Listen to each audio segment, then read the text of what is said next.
ACTV family. Catch us live on your TV screen. ACTV, where We fundamentally believe that telling a story about human beings is always important. It's the story that frames who we are.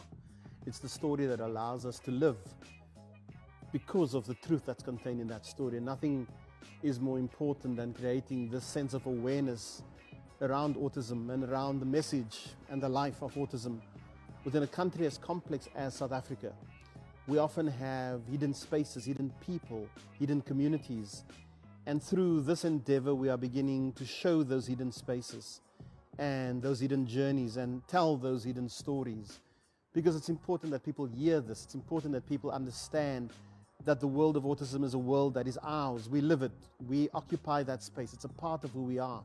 It's part of what defines our sense of humanity when we take that which is hidden and bring it into the open and allow people to live in those spaces as fully and true human beings and not just as add-ons to the lives we live.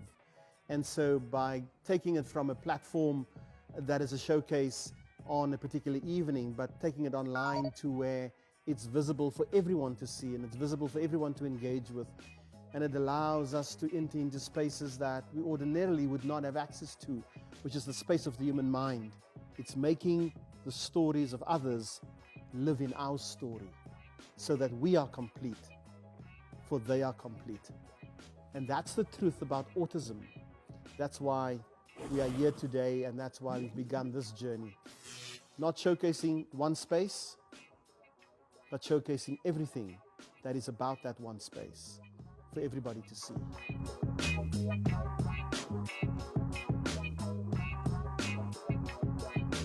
Hey, oh man, that was so insightful. Just learning different things, and we're still going to continue learning.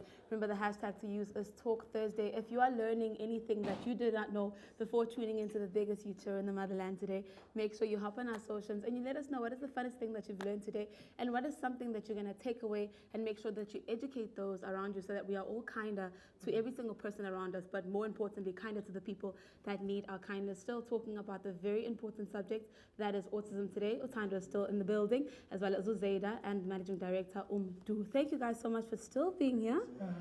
Listen, okay, my current follow-up question is, okay, so you guys have so many different services. What are the main services that you offer to people and parents as well who are supporting people with autism?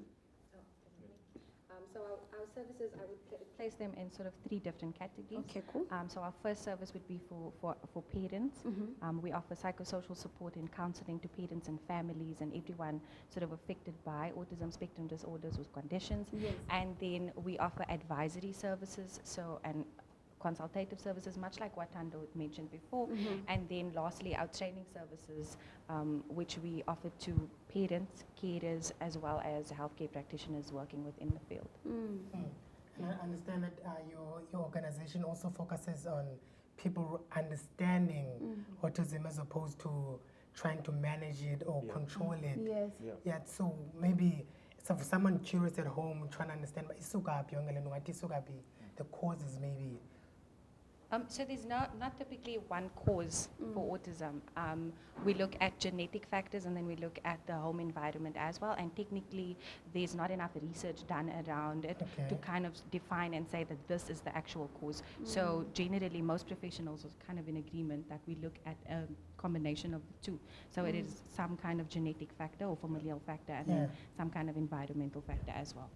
And then my next question is for you. I mean, these programs are currently working right now, but I'm sure there is a bigger picture. Every business or every sort of a company, organization has a vision, and they want to grow and expand and become bigger and better. What are some of the things that you put in place to make sure that growth does happen? So what we did is that we cannot create inclusion if people don't have access. So what we did is that we created an online platform which is on our website that allows us to train people across the country, right? Because we just can't just focus on Autism Western Cape. I currently today signed an MOA with Northern Cape CET College, right? Meaning they can train for us in 5 different colleges within their province. So what that does is we start moving closer to creating competency. Because if people are not qualified to help the individuals we're dealing with, then they just harm them. And then what we've done also is that our organization is now CETA accredited, meaning we can train on SAQA recognized standard units, meaning when a person gets a qualification from us, is recognized nationwide, period. So those strides are the strides that we're saying to people, and mostly government, we cannot implement this without your support. But unfortunately, we live in a society where we have to march, burn some stuff for us to get heard. To be heard, right? Hence, right now, we're planning a march, right? We've went as far as getting permits, and when that time comes, and this is a bold statement to say, right? We do have COVID, and we need to maintain all COVID standards.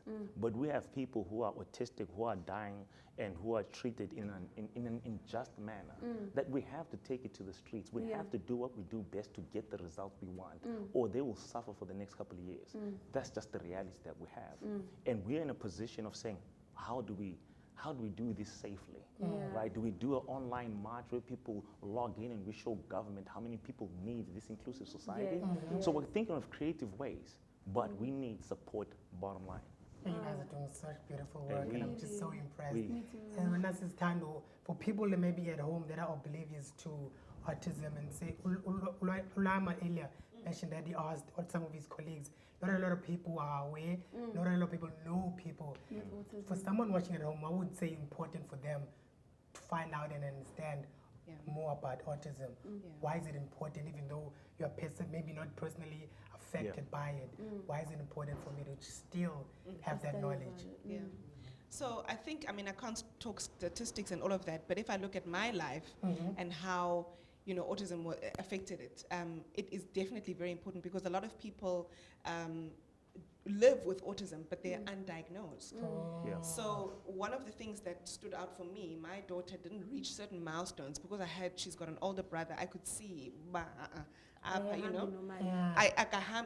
so I took her to a pediatrician. The pediatrician then said, no, she's concerned about certain things, be it the speech, eye contact, her responses to certain things, the way that she would react to sounds and sights and things like that. So she's also got, she gets frustrated when she's got a sensory overload. So there's certain things that one can look out for, but it's important to know because I will say this again, at the center of all of this, there's a person, there's a human being, so let's try and accommodate, their sensitivities by learning how, to make life a little bit better for them. And we're going to be speaking a little later on as well, just how we can, as South Africans, make life a little bit better for people with autism. But right now, though, we're going to take a little bit of an ad break. And after the ad, everyone is joining us in the building, and we're going to continue on this fabulous conversation. Stay tuned for more.